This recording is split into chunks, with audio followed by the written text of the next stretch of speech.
예, 귀한 찬양 감사합니다. 우리 하나님 말씀 같이 보도록 하겠습니다. 누가복음 24장 36절에서부터 49절까지 있는 말씀입니다.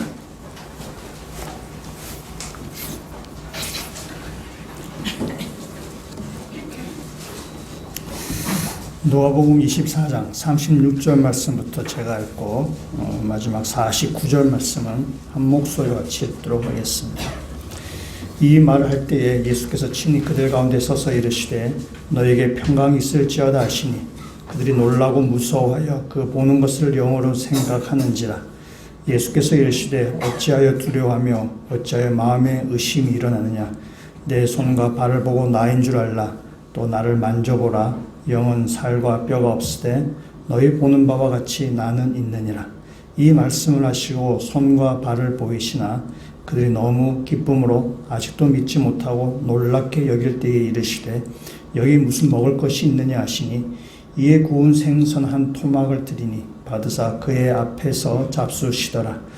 또 이르시되 내가 너희와 함께 있을 때에 너희에게 말한 바 곧 모세의 율법과 선지자의 글과 시편의 나를 가리켜 기록된 모든 것이 이루어져야 하리라 한 말이 이것이라 하시고 이에 그들의 마음을 열어 성경을 깨닫게 하시고 또 이르시되 이같이 그리스도가 고난을 받고 제3일에 죽은 자 가운데서 살아날 것과 또 그의 이름으로 죄 사함을 받게 하는 회개가 예루살렘에서 시작하여 모든 족속에게 전파될 것이 기록되었으니 너희는 이 모든 일의 증인이라. 볼지어다 내가 내 아버지께서 약속하신 것을 너희에게 보내리니 너희는 위로부터 까지 이 성에 머물라 지니라. 아멘. 교회를 다니는 한 자매가 있었습니다. 한 자매가 있었는데 이제 결혼을 할 때가 다 되어가지고 이제 신랑감을 구해야 되는데 어릴 때부터 교회를 쭉 하면서 가정에서부터 믿는 사람과 결혼해야 된다. 저는 그 말을 어릴 때도 계속해서 듣고 자랐습니다. 근데 원래 사랑이라는 것이 또 그렇지 않기 때문에 교회 안 다니는 남자를 만났습니다. 그래서 그 남자를 만나서 사랑에 빠져버렸습니다. 집에서는 부모님은 반대합니다. 그렇게 하면 안 된다라고 반대합니다. 근데 자식이 있는 부모 없다고 결국 이 자매가 원하는 그 청년과 그 결혼을 허락하기로 했습니다. 단 조건이 하나 있다. 그 청년을 이제 교회에 다녀서 하나님을 믿게 하면은 내가 널 결혼을 허락하겠다라고 했습니다. 그래서 이 자매가 또 열심히 이제 또 그 아직은 형제 아니지, 아직 안 믿는 사람이니까 그 이제 남자친구를 열심히 전도를 했어요. 열심히 전도를 했는데 몇 달 지나고 나서 이 자매가 자기 방 안에 틀어박혀서 막 펑펑 울고 있는 겁니다. 그래서 어머니가 걱정에 대해서 왜 우냐, 뭐 이렇게 전도가 잘 안 되냐 이랬다면 딸이 한 얘기가 아닙니다. 딸은 전도는 정말 잘 됐어요. 전도는 대성공했어요. 근데 뭐가 문제야 했더니 너무 성공한 게 문제라고. 왜냐하면 이 남자가 예수 믿고 목사가 되겠다는 거야. 나는 사모가 되기 싫은데 라고 얘기하면서 그래 이제 이 자매가 펑펑 울었다 얘기합니다. 전도는 아는데 헌신하기 싫다 뭐 그런 얘기가 되겠죠. 우리들이 교회를 다니면서 좀 듣기 싫어하는, 좀 이렇게 뭐 싫어한다기보다 좀 이렇게 마음에 거부감이 생기는 것이 있는데 그게 뭐냐면 헌금과 전도에 대한 메시지입니다. 이게 참 사람들이 참 부담 가지고 약간 이렇게 거부감을 좀 가지고 있습니다. 그래서 지난주에는 그 헌금에 대해서 설교를 했었고 11천금을 말씀드렸고 오늘은 또 하나 부담되는 전도에 대해서 오늘 말씀을 같이 드리고자 합니다. 6월 우리 마지막 주일에 우리가 베스트 초청주를 정했는데 그래서 우리가 교회에서 전도하라고 하는데 목사가 말 안 하면 참 잊어먹고 참 좋겠지만은 뭔가 또 말을 계속 제가 해야 될 것 같은 생각이 들어서 그래서 말라기 설교 중에 전도에 대해서 같이 말씀을 좀 듣고 여러분이 부담이 되는 말씀이지만은 또 주님께서 우리 주시는 말씀이니까 한번 더 다시 한번 되게 책임질하고 그래서 우리의 신앙을 다시 한번 헌신하는데 그렇게 쓰임받게 되길 주의 이름으로 축원합니다. 그래서 6월 한 달 동안 여러분이 말씀으로 다 준비하셔서 베스트종 주일에 또 복음을 전하는 그런 증인의 삶을 사시기를 주의 이름으로 부탁드립니다. 우리가 누가복음 24장 말씀을 읽었는데 누가복음 이제 마지막 장입니다. 마지막 장에 나오는 말씀인데 예수님이 죽었다가 부활하셨고 이제 하늘로 승천하시기 전에 제자들에게 주시는 권면의 말씀입니다. 어떤 면에서는 마지막 권면의 말씀, 마지막 말씀을 할 수 있습니다. 예수님 이제 하늘로 올라가시기 때문에 제자들에게 주는 마지막 권면의 말씀입니다. 이 말씀은 사복음서에 같이 기록되어 있습니다. 사복음서가 주장하는 바가 조금 문맥에 따라서 조금씩은 다를 수 있지만은 그러나 똑같은 내용을 메시지를 전합니다. 너희는 부활의 증인이 되라. 너는 복음의 증인이 되라. 라는 것을 예수님은 이제 부활하시고 승천하시기 전에 제자들에게 하십니다. 오늘 읽었던 말씀에 48절과 49절에 있는 말씀을 우리 한번 같이 한번 읽어보도록 하겠습니다. 너희는 이 모든 일의 증인이라 볼지어다 내가 내 아버지께서 약속하신 것을 너희에게 보내리니 너희는 위로부터 능력으로 입혀질 때까지 이 성에 머물라 하시니라. 아멘. 예수님이 제자들에게 말씀, 너희는 부활의 증인이 되라 라고 이렇게 말씀하십니다. 그러면서 너희가 부활의 증인이 되라. 그래서 너희가 너희 힘으로 하는 것이 아니라 성령님께서 너희와 함께 하실 것이다. 그래서 너희가 성령과 힘입어서 부활의 증인으로 살 것을 주님께서 당부하십니다. 그래서 오늘 이 시간에는 우리가 부활의 증인으로서 갖춰야 될 것이 뭔가를 한번 이 말씀을 통해서 보고 다음에 또 우리가 증인으로서 어떻게 해야 할 것인지를 좀 구체적으로 적용하는 말씀을 같이 나누고자 합니다. 우리가 부활의 증인을 갖춰야 될 것이 오늘 본문에 한 세 가지 정도를 얘기할 수 있는데 첫 번째 하나는 평강입니다. 우리 36절 말씀을 같이 묵도하겠습니다. 이 말을 할 때에 예수께서 친히 그들 가운데 서서 이르시되 너희에게 평강이 있을지어다 하시니 아멘. 그럼 평강은 히브리어로 뭐라 그러나요? 샬롬이라는 거죠. 샬롬입니다. 평강 샬롬입니다. 그래서 평강은 이스라엘에 있어서의 평강은 샬롬은 인사말입니다. 우리나라의 인사말은 진지 잡수셨습니까? 아침밥 드셨습니까? 밥은 먹고 다니니 이제 우리의 인사말이죠. 그러니까 각 시대의 각 문화에 맞는 그 인사가 되는데 이 이스라엘은 샬롬이 인사입니다. 거기에 워낙 평화가 없는 땅이라는 사실입니다. 평화가 없기 때문에 사람들의 한 인사가 안녕하시냐, 평안하냐 하는 것이 그 인사가 되는 것입니다. 오늘 예수님께서 제자들에게 평강하냐라고 말하죠. 지금 제자들은 예수님이 돌아가시고 나서 제자들은 굉장히 불안하고 두려웠습니다. 왜냐하면 예수님을 이제 쫓아다녔는데 예수님이 사형 언도를 받고 이제 사형을 당한 것이죠. 사형을 당해서 이제 예수를 쫓아다니는 무리들을 이제 완전히 다 이제 싹을 잘라버리려고 하는 그 유대교의 그 문화 가운데서 그들이 이제 거기에서 살기 때문에 굉장히 불안하고 두려운 가운데 있습니다.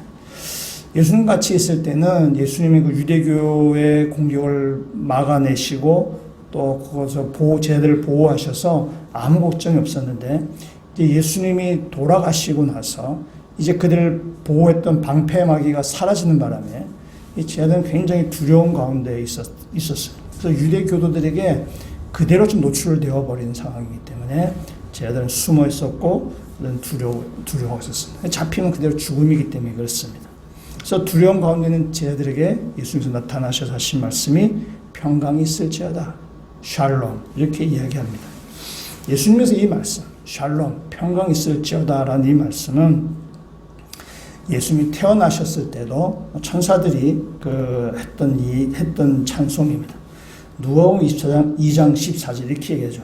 지극히 높은 곳에서는 하나님께 영광이요 땅에서는 하나님의 기뻐하심을 입은 자들에게 평화로다. 그러니까 이 평강이란 말은 예수님이 이 땅에 태어났을 때에서 해서 예수님이 돌아가시고 이제 부활하실 때까지 또 나타나는 메시지. 그러니까 누가복음에 따르면 처음과 마지막에 다 평강이라고 지금 이야기하는 것입니다. 예수님의 사역은 평강, 샬롬의 사역이라고 이야기할 수 있습니다. 제가 얼마 전에 잠을 자다가 밤에 잠이 깨갖고 화장실 갔다가 와서 또 다시 이렇게 잠을 자야 되는데 저는 잠을 한 번 잠 잘 안 깨는 편인데 이걸로 이제 한두 번씩 잠을 좀 깨갖고요. 그러니까 얼마 전에 이제 잠을 깨갖고 잠깐 이렇게 자려고 하는데 그 잠깐 이제 바로 잠이 들지 않지 않습니까? 잠깐 깨서 잠을 자려고 하는데 그때 뭐 온갖 이제 생각이 다 드는 거야. 온갖 뭐 일들, 근심, 걱정, 여러 가지 생각들이 막 이렇게 딱이 드는 거예요. 생각 들다가 이제 또 잠이 들었는데 제가 그때 듣는 느낌이 뭐냐면 이런 느낌이었어요. 이제 제 느낌입니다. 과학적인 근거 있는 것이 아니라 제 느낌이에요. 이렇게 잠을 잘 때 이제 아무 생각 없이 잔다고 치고 아무 생각 없이 죽은 듯이 자고 있다가 탁 깼는데 깨자마자 바로 옆에 근심이나 걱정이나 세상 일들이 기다렸다는 듯이 나한테 확 들어오는 거예요. 확 들어왔다가 이제 잠자리에 또 싹 빠져나가고. 저는 그런 느낌을 받았어요. 그러니까 이 세상의 일이라는 것이 어떤 세상의 걱정이라는 것이 그것이 우리한테 틈도 주지 않고 그 잠을 자다가 잠깐 깬 사이에 한 1, 2분 되려나 그 사이에도 비집고도 들어오는 거예요. 세상의 일이라는 게 참 이렇게 쉴 새 없이 우리를 이렇게 짓누르고 있구나. 세상의 어떤 근심, 여러 가지 우리 생각해야 될 것들이 우리한테 쉴 틈도 주지 않고 그 사이도 비집고 들어오는구나 라고 제가 그래서 생각했었어요. 우리 인간의 삶이 그런 것 같습니다. 인간의 삶이 자고 일어나면 근심, 걱정거리가 우리한테 끊임없이 우리 가운데. 그래서 우리는 근심하고 또 불안하고 또 이렇게 두렵게 하기도 하고 그렇습니다. 그래서 우리 가운데 평강이 없는 거죠. 우리 마음도 참 평화가 우리가 없는 것입니다. 우리 인간이 참 불안한데 이 불안의 가장 근본적인 이유는 바로 죽음 때문에 그렇습니다. 가장 이 죽음이 우리에게 가장 근본적인 불안함입니다. 근데 이 죽음의 문제가 해결되지 않고는 우리 가운데 평강은 찾아올 수가 없는 것입니다.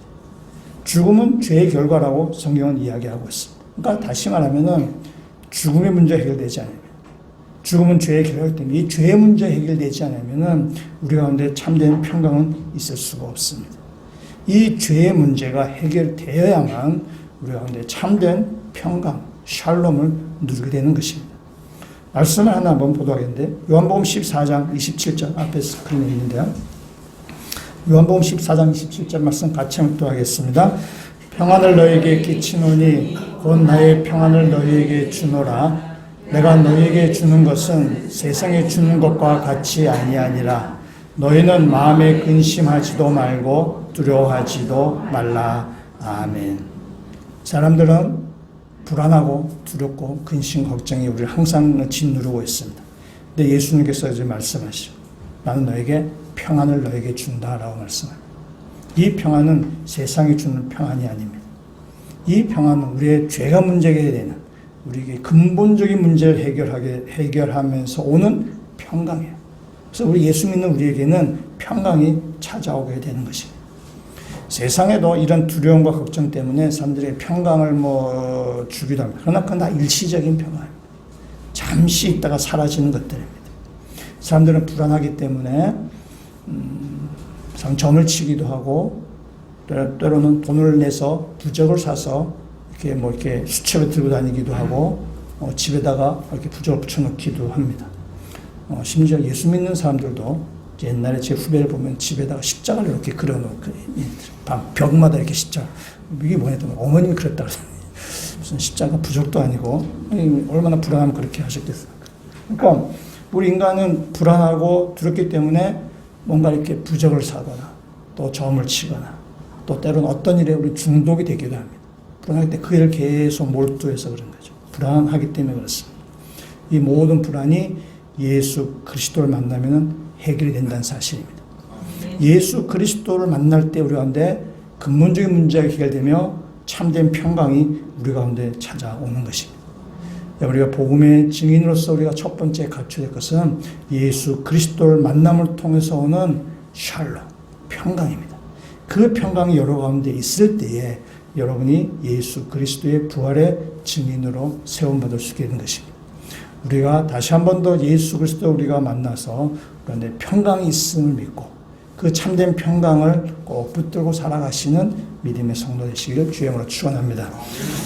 두 번째 하나는 우리 37절에서부터 43절까지 있는 말씀을 같이 한번 읽어보도록 하겠습니다. 그들이 놀라고 무서워하여 그 보는 것을 영으로 생각하는지라. 예수께서 이르시되 어찌하여 두려워하며 어찌하여 마음에 의심이 일어나느냐. 내 손과 발을 보고 나인 줄 알라. 또 나를 만져보라. 영은 살과 뼈가 없으되 너희 보는 바와 같이 나는 있느니라. 이 말씀을 하시고 손과 발을 보이시나 그들이 너무 기쁨으로 아직도 믿지 못하고 놀랍게 여길 때에 이르시되 여기 무슨 먹을 것이 있느냐 하시니 이에 구운 생선 한 토막을 드리니 받으사 그 앞에서 잡수시더라. 아멘. 예수님 나타나셨을 때 제자들은 두려워했습니다. 예수님이 무슨 유령으로 그들은 생각한 것입니다. 그래서 예수님께서 의심하는 제자들에게 다가가서 예수님이 말씀하셨어요. 자신이 예수님의 손과 발을 만져보라 라고 이야기하시고, 손과 발을 쳐다보라 얘기하시고, 그다음에 나를 또 이렇게 만져보라 라고 말씀하시고, 그래서 시각과 촉각을 사용해서 예수님이 유령이 아니고 실체, 내 눈앞에서 살아계신 분이라는 사실을 예수님 제자들에게 보여주십니다. 또한 그것을 한 걸음 더 나가셔서 생선 한 토막을 먹방하심을 통해서 예수님이 유령이 아니라는 사실을 또 이렇게 보여줍니다. 그러니까 지금 의심하고 두려워하고 있는 제자들에게 예수님은 직접 자신을 나타내셔서 제자들에게 믿음을 지금 더하게 하시는 것입니다. 그러니까 두 번째 우리가 부활의 증인소를 가져다 가서 바로 이 믿음이라는 사실입니다. 이 믿음이 있어야만 우리가 이 불안한 세상, 이 불확실한 세상을 우리는 이겨나갈 수 있게 되는 것입니다. 믿음이 우리한테 있어야 되는 것입니다. 요즘 롯데 자이언트가 그 야구팀이 성적이 좋아서 사직운동장에 관중들이 이렇게 많이 몰려듭니다.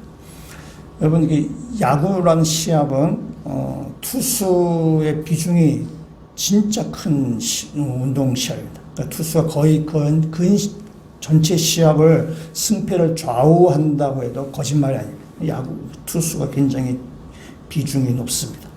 근데 이 투수가 좋은 성적을 내기 위해서 갖춰야 될 덕목이 몇 가지가 있겠지만은 그 중에 하나가 뭐냐 하면은 자기가 던지는 공에 대한 믿음입니다.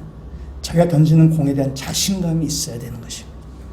그 연습장에서는 정말 좋은 공을 잘 던져요. 아주 그 스피드도 높고 아주 변화도 잘 같은 공을 잘 던지다가도 막상 시합에 들어가서 그 야구장에서 제일 높은 자리가 투수가 서 있는 자리인데 거기에 딱 올라갔을 때 그 모든 시합의 비중이 자기 어깨에 있는 것을 이렇게 생각할 때에 그 부담감, 또 앞에 공을 던지면 타자가 자기 공을 어떤 공을 던지도 칠 것이라는 그런 불안감 때문에 자신의 공을 믿지 못하고 그래서 자신감을 상실하고 하면은 그 투수로서 좋은 성적을 결코 낼 수가 없습니다.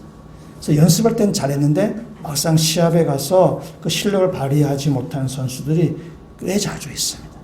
그래서 아주 좋은 선수인 줄 알았는데 막상 실전에는 잘 안 되기 때문에 꽃도 피지 못하고 시들어지는 선수들이 꽤 상당히 많이 있습니다.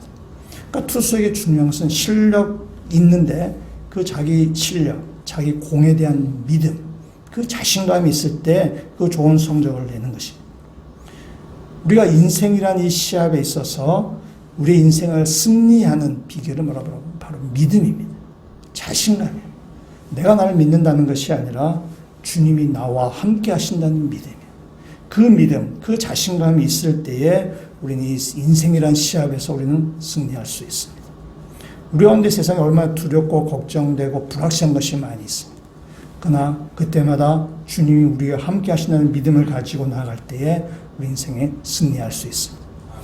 오늘 제자들이 의심할 때에 주님이 나타나셔서 자신을 보라고, 만져보라고, 또 생선을 먹으면서 예수님이 살아계신 것을 보여주신 것처럼 여러분이 생활 살아갈 때 주 앞에 간구하실 때에 주님께서 여러분의 기도에 응답하실 것이고 주님 앞에 나아갈 때 주님께서 여러분과 함께 하신다고 주님께서 여러분한테 말씀하실 것입니다. 주님이 우리와 함께 한다는 믿음, 주님이 우리와 함께 인생길을 걸어간다는 그런 믿음을 가지고 자신감을 가지고 살아가시는 것이 그것이 이 부활의 증인으로 갖춰야 될 두 번째 덕목이 될 것입니다. 우리 세 번째 한번 보시면은 44절 말씀부터 제가 한번 읽어보도록 하겠습니다. 또 이르시되 내가 너희와 함께 있을 때 너희에게 말한 바 곧 모세의 율법과 선지자의 글과 시편의 나를 가리켜 기록한 모든 것이 이루어져야 하리라 한 말이 이것이라 하시고 이에 그들의 마음을 열어 성경을 깨닫게 하시고 또 이르시되 이같이 그리스도가 고난을 받고 제3일에 죽은 자 가운데서 살아날 것과 또 그의 이름으로 죄의 상을 받게 하는 회개가 예루살렘에서 시작하여 모든 족속에 전파될 것이 기록되었으니 아멘. 예수님의 고난, 죽음, 부활 이것이 다 지금 성경에 기록되어 있다. 성경에 성취된 사건이다 라고 주님께서 말씀하십니다. 예수님이 죽으신 사건이 우리의 죄를 위한 사건이고 그래서 예수의 죽으심으로 죄의 사함을 받고 또 그 죄의 사함의 복음의 말씀이 그 생명의 말씀이 모든 족속에 전파될 것이라고 성경에서 이미 말씀하셨다라는 것입니다. 그래서 예수님의 죽음, 부활, 승천 또 그 죽음의 의미 그것이 그 어느 날 갑자기 된 것이 아니라 하나님의 놀라운 계획 가운데 그래서 이미 말씀하신 성경에 그 말씀이 그대로 성취된 사건이다 라고 지금 말씀하십니다. 그러니까 우리가 뭘 믿느냐 하면은 우리는 예수 그리스도를 믿고 하나님을 믿는데 우리는 예수 그리스도를 본 적도 없고 하나님을 본 적도 없습니다. 우리는 뭘 믿느냐? 하나님께서 우리에게 주신 이 말씀을 통해서 믿는 것입니다. 하나님께서 우리에게 이 성경 말씀을 주신 것입니다. 그래서 이 성경 말씀을 읽고 묵상하는 가운데 우리는 하나님 뜻을 깨닫게 되는 것이고 하나님 나와 함께 하시는 그 믿음 우리는 가지게 되는 것입니다.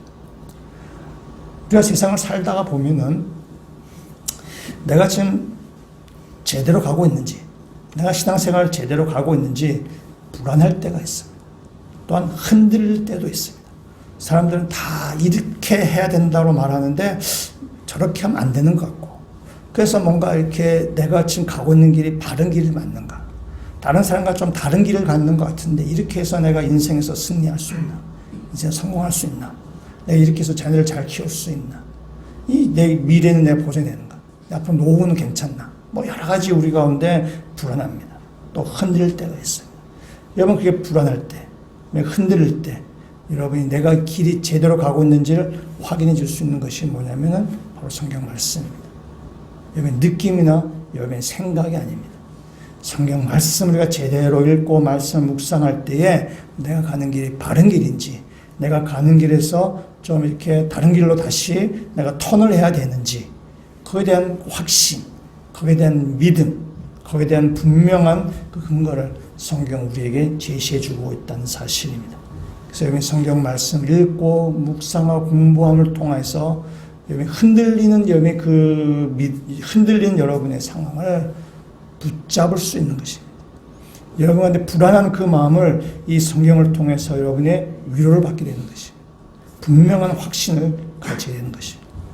근데 성경 우리가 잘 모르면 성경 말씀을 우리가 덮고 살면은 우리는 불안한 가운데 안절부절하게 되고 그래서 불안한 가운데 엉뚱하게 다른 길로 갈 수도 있고 엉뚱하게 거짓된 이단에 빠져갈 수도 있습니다.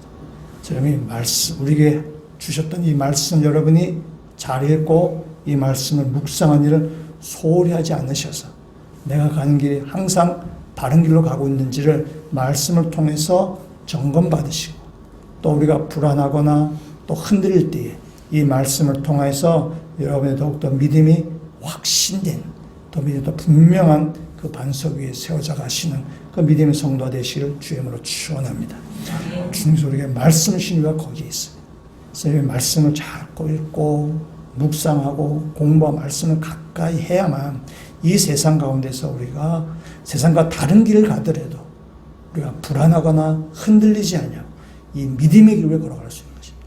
남들은 넓은 길을 가지만 성경은 좁은 길을 가라고 하는데 이 좁은 길이 가는 것이 맞는가? 처음에는 잘 가다가도 조금만 흔들리고 다시 우리는 넓은 길로 가려고 그때마다 하나님의 말씀이 그런데 등불이 되고 빛이 되고 나침판이 되도록 이 말씀을 잘 읽고 묵상하고 그렇게 하셔야 되는 것입니다. 그래서 여러분이 부활의 증인으로 살기 위해서는 이 세 가지 말씀드렸어요. 우리 가운데 예수 그리스도에 대해서 세상에 줄 수 없는 평강이 우리 가운데 있는 것이고 또한 우리 가운데 예수 그리스도 참된 믿음이 우리 가운데 있는 것이에요. 또한 그걸 통해서 우리 가운데 말씀을 주셔서 이 가운데 생에 흔들리지 아니하고 우리가 믿음의 길을 쭉 걸어갈 수 있게 되는 것입니다. 이것이 우리가 믿는 삶이 가져야 될 것입니다. 이 어떤 이 콘텐츠, 이 내용을 우리가 가지고 있는데 그렇다면 이제 우리가 어떻게 증인으로 증인의 사명을 우리가 감당할 것인가를 우리가 한번 좀 구체적으로 제가 말씀을 좀 적용하면서 이렇게 말씀을 드리고자 합니다. 요즘에 우리가 복음을 전하는데 이 복음의 증인으로 살기가 쉽지가 않습니다. 저희 학생 때만 해도 교회 가자 그러면 참 잘 받아들였습니다. 그래서 뭐 각 교회마다 부흥하지 않은 교회가 없습니다. 뭐 저희가 다녔던 모교도 많이 부흥을 했었습니다. 근데 지금 그렇지 않습니다. 복음을 전하면은 뭐 이렇게 잘 받아들이지 않습니다. 호의적이긴커녕 아주 적대적으로 반응을 하게 되고 또 우리가 복음을 잘 전하지 못한 이유가 거기에 대한 두려움, 했다가 거절감, 또 내가 괜히 뭐 사람한테 뭐 그런 싫은 소리를 해야 될 필요가 있나라고 해서 복음을 잘 전하지 않습니다. 그렇지만 우리는 주님 우리에게 말씀하신 마지막 하늘로 올라가시기 전에 우리의 부활의 증인이 되라고 지금 말씀하십니다. 그래서 우리가 여기 복음의 증인으로 살기 위해서 해야 될 첫 번째 일은 뭐냐면은 우리 주변에 복음을 들어야 될 사람들이 있습니다. 우리가 베스트라고 뭐 교회에서 우리가 통칭해서 이야기하는데 내 주변에 베스트가 누군지, 내가 전도를 내가 전도할 사람이 누군지를 여러분이 이렇게 살펴보셔야 되는 것입니다. 하나님께서 내 주변에 여러 사람을 붙여주셨습니다.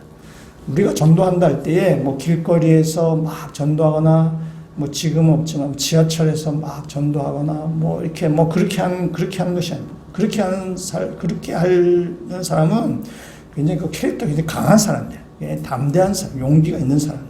그러니까 모든 사람이 그렇게 할 수는 없는 것입니다. 하나님께서 우리에게 전도하라고 하신 이유는 전도해서 내 주변에 있는 사람, 내 이웃들 가운데, 내 직장 동료들 가운데, 내 친구들 가운데, 내 가족들 가운데 복음이 필요한 사람이 있습니다. 그들 가운데 여러분 잘 살펴보셔야 되죠. 그들 가운데 이 경쟁 사회에서 불안하고 이 미래가 불확실할 가운데 불안하고 두려워하고 있는 사람, 참된 평강이 필요한 사람들이 우리 가운데 있습니다. 그래서 여러분의 눈을 들어서 잘 살펴보셔야 되죠. 왜냐하면 하나님께서 여러분에게 부탁하신 사람들이 있어요. 여러분이 맡겨주신 사람들이 있습니다. 여러분 가운데 나의 베스트가 누구인가라고 생각할 때에 아니면 평상시에도 괜히 신경 쓰이는 사람, 굉장히 좀 가까이 하고 싶은 사람, 그냥 뭐 전도를 떠나서 그냥 가까이 하고 싶은 사람이 있다면은 하나님께서 여러분에게 맡겨주신 베스트일 가능성이 무척 높습니다. 만약 그것이 없다면은 여러분이 이제 살펴보셔야 됩니다. 하나님께서 나를 이곳으로 보내신 이유가 뭘까? 나를 이곳에 보내셔서 나를 통해서 복음을 전할, 나의 평강을 전할, 나의 이 믿음을 전할 사람이 누군가를 여러분이 잘 살펴보셔야 돼요. 그러니까 그 마음조차 들지 않는다면은 여러분이 예수를 믿고 있는지 여러분 심각하게 점검해 보셔야 됩니다. 내가 예수를 믿은 지 몇 년 됐는데 내 주변 사람들 가운데 내가 베스트를 정할 마음조차 안 생긴다면, 복음을 전할 사람조차 여러분이 생각하지 않는다면은 여러분 예수를 과연 믿고 있는가 여러분 점검해 보셔야 됩니다. 왜냐하면 복음은 생명이고 이 복음은 사람을 살린 일입니다.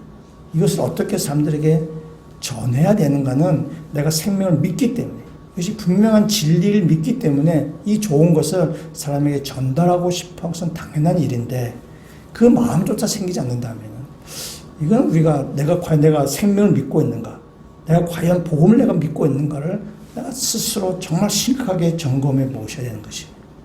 그래서 여러분 살펴보셔야 되죠. 내가 누구에게 복음을 전해야 되는가. 여러분 그 사람들을 여러분 정하시는 것으로부터 여러분의 증인으로서의 첫걸음이 시작되는 것입니다. 평소에 잘 아는 사람 가운데 평소에 마음에 쓰였던 사람이 그럴 확률이 되게 높고 뭐 그런 사람이 없다면 여러분은 이제 찾으셔야 되는 거죠. 나를 이곳에 하나 보내신 이유가 있을 텐데 내가 누구에게 복음을 전할 것인가 여러분 생각해 보셔야 되는 것입니다. 이제 베스트를 정했으면은 그다음에 뭘 해야 되는가 하면은 베스트와 접촉을 해야 되는 것입니다. 여러분, 짐승의 세계에서 사자는 맹수인데요. 사자는 토끼 한 마리를 잡기 위해서 최선을 다합니다. 정말 작은 짐승이지만 사자는 그 모기 하나를 잡기 위해서 그가 최선을 다합니다. 우리가 베스트를 정했다면은 이 베스트에게 생명을 전하는 일인데 우리는 그에게 최선을 다해야 되는 것입니다. 그래서 최선을 다하는 것은 두 가지예요. 기도이고 하나는 그에게 사랑을 베푸는 일입니다. 기도하고 사랑을 베풀어야 되는 것입니다. 요즘 교회에서 막 이제 전도를 막 하자고 하면서 이렇게 하는 교회들이 있습니다. 옛날에는 교회가 이제 그 전도 축제, 뭐 총동원 전도주, 베스트 도청주 이럴 때 할 때 사람들을 데리고 오면은 그 사람들 선물도 주고 막 그랬습니다. 근데 선물을 줬는데 이게 한 예를 들어서 한 100인분을 준비했는데 사람 10명밖에 안 왔어. 그럼 90개는 이제 창고에 들어가게 되죠. 그럼 돈이 좀 낭비가 되고 이런 생각이 듭니다. 그리고 좀 비효율적이다 이런 생각이 들어서 교회가 전략을 좀 바꿨습니다. 어떻게 전략을 바꿨는가 하면은 그 당일날 오는 사람에 선물을 주는 것이 아니라 미리 선물을 주는 거예요. 그래서 교회에서 이렇게 선물을 미리 사다 놓습니다. 선물을 사다 놓아서 교인들에게 광고하시다. 우리가 선물 사놨으니까 왜 베스트에 가서 이렇게 전해 주십시오라고 해야죠. 그것은 돈이 낭비되지 않습니다. 선물 주기 때문에. 그건 무슨 말인가? 약간 인위적인 방법이지만은, 그러나 거기에 담고 있는 뜻은 뭐냐면은 사랑으로 섬긴다는 것입니다. 그래서 잘 활용하면 좋은데 이걸 그냥 내가 전도를 위한 전도, 숫자를 늘리기 위한 거라면 이건 또 악용이 될 수 있고 또 부정적인 결과가 될 수 있는데, 그러나 그 취지를 우리가 생각해 볼 수 있는 것입니다. 우리가 베스트를 선정하고 하면은 그 생명을 구하는 일입니다. 생명을 구하는데 이것이 그냥 되지 않습니다. 그 사람에게 우리가 사랑으로 섬겨야 되는 것입니다. 그에게 마음을 우리가 써야 되는 것입니다.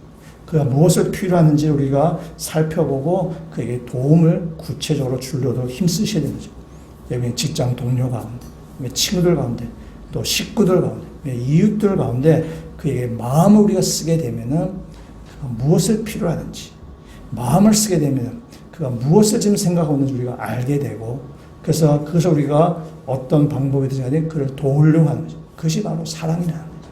사랑이 있다는 것이 아니라 사랑은 그의 마음을 쓰는 것입니다. 그에게 시간을 같이 내주는 것이고 그에 같이 돈을 같이 쓰는 것이 그것이 바로 사랑인 것이죠. 베스트를 선정한 다음에는 그에게 사랑으로 섬기는 것입니다. 또 하나는 기도해야 되는 것입니다. 기도해야 되는 거죠. 여러분이 아무리 정성을 들인다 치더라도 베스트의 마음이 그렇게 바뀌지 않습니다. 베스트의 마음을 주장하시는 분은 바로 하나님이십니다. 하나님이 그의 마음을 만져주셔야 되는 거죠. 또한 동시에 우리의 마음을 주장하시는 분도 하나님이십니다. 우리가 복음을 전도하다가 보면은 여러 가지 내가 한 것만큼 그렇게 돌아오지 않습니다. 나는 막 열심히 했는데 오히려 거절당하기도 하고 섭섭한 일을 당하기도 하고 낙심을 당하기도 합니다. 자존심을 상할 때도 있어요. 그럼 우리는 그냥 포기하기 쉽습니다. 그냥 여기에서 그냥 내려놓고 싶습니다.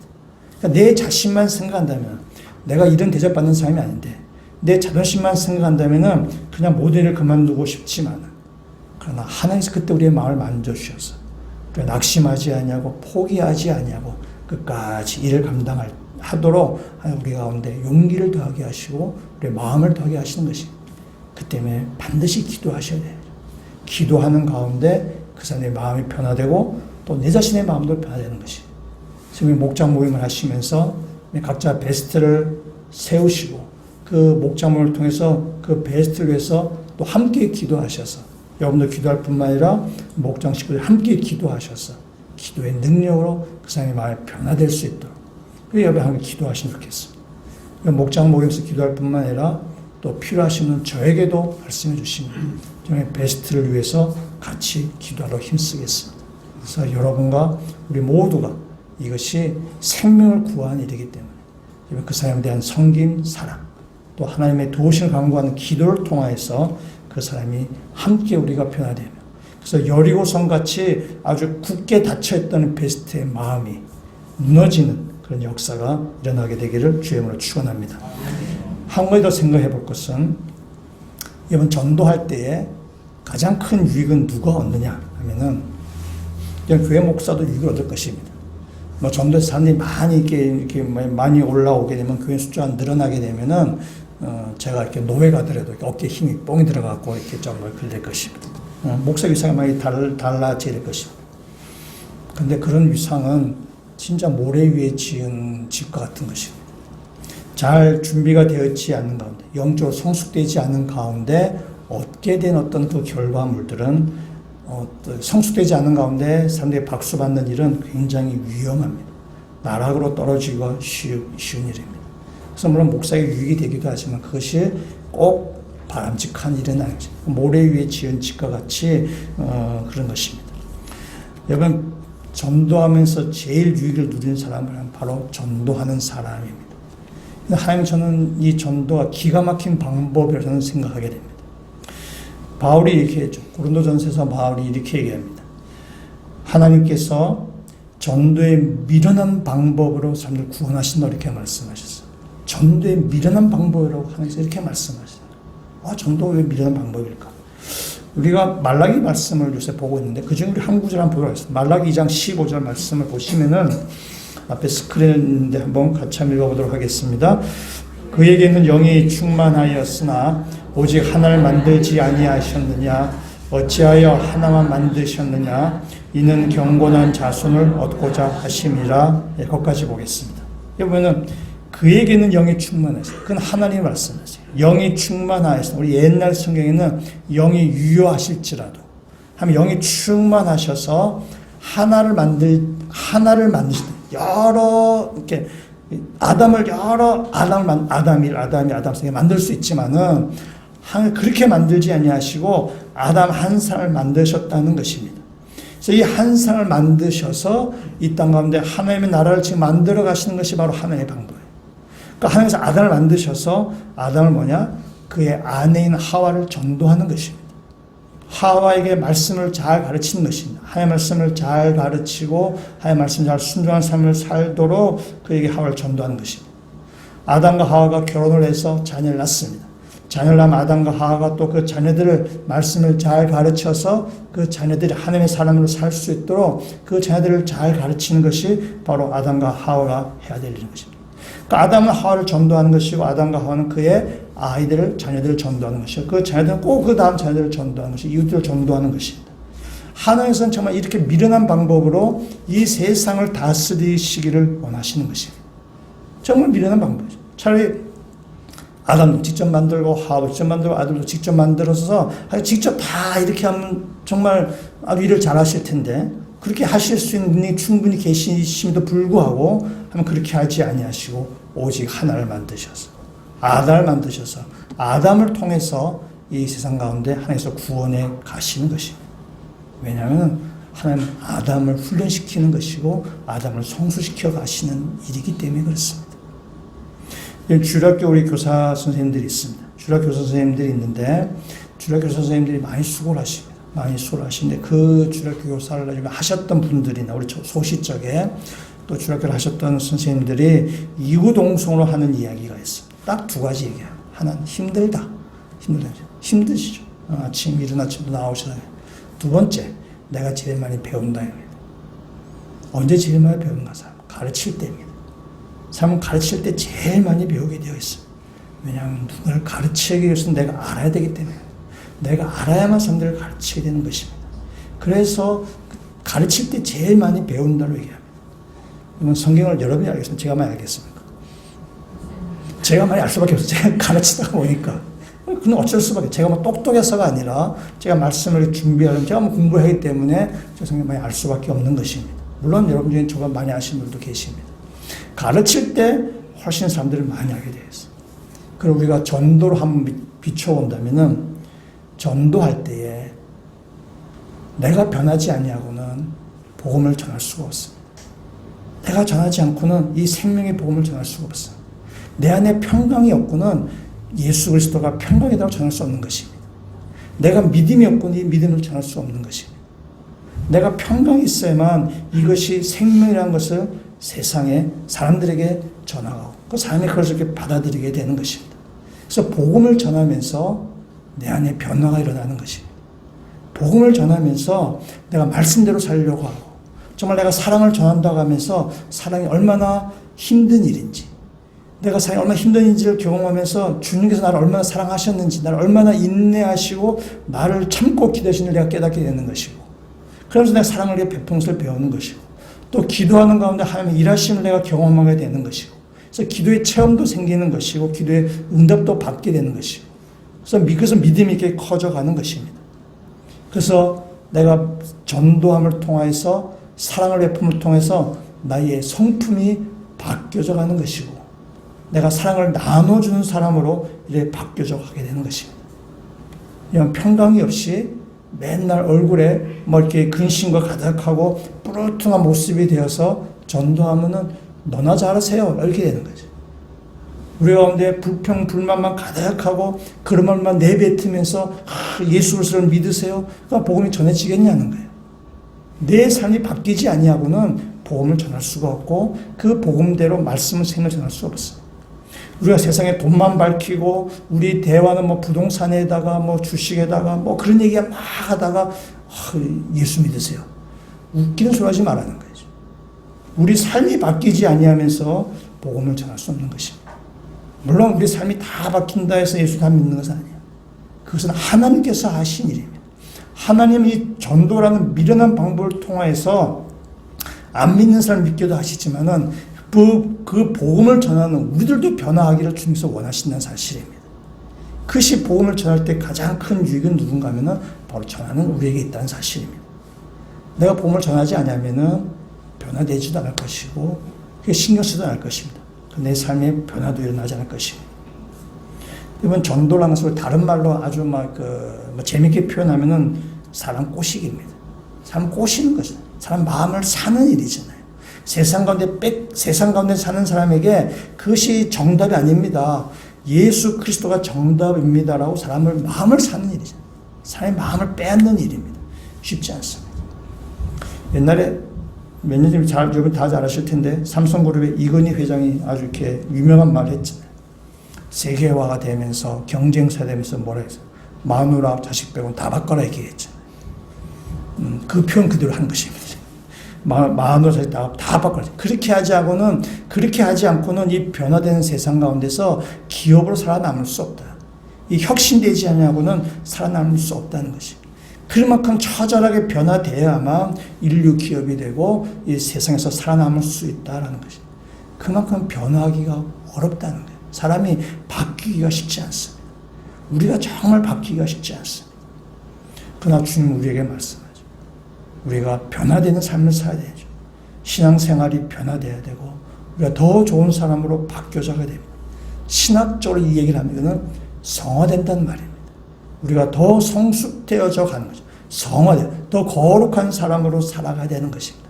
근데 우리는 그렇게 잘 살려고 하지 않습니다. 그냥 무난하게 살려고 하지. 우리는 더 성화되거나 더 거룩하거나 그렇게 살려고 하는 생각을 잘 하지 않습니다. 그러나 여러분이 정말 성화되기 원하고 여러분이 정말 더 좋은 사람으로 살기를 원하신다면, 내가 정말 예수를 정말 제대로 잘 믿기를 원하신다면 그 바른 그 지름길은 저는 전도라고 얘기하고 싶습니다. 전도를 할 때에, 전도하려고 시도할 때에 우리 자신이 변화되는 삶을 경험할 것입니다. 왜냐하면 내가 변화되지 않고는 복음이 전하지 않기 때문에 그렇습니다. 여러분 베스트를 선정하고 그 베스트에게 여러분의 사랑을 품고 기도할 때 여러분의 삶은 변화될 것입니다. 그 베스트가 이번 주 이 6월달에 오면 좋겠지만 어떤 베스트는 오랜 시간 걸릴 사람도 있을 것입니다. 어떤 베스트는 평생에 걸쳐야 할 사람도 있을 것입니다. 특히 우리의 식구들. 한두 해 되는 것이 아니라 오랜 시간, 몇 년, 내 평생에 걸쳐서 해야 돼요. 평생 그 사람을 기도하고 섬기는 것이 우리에게 주신 사명일 것입니다.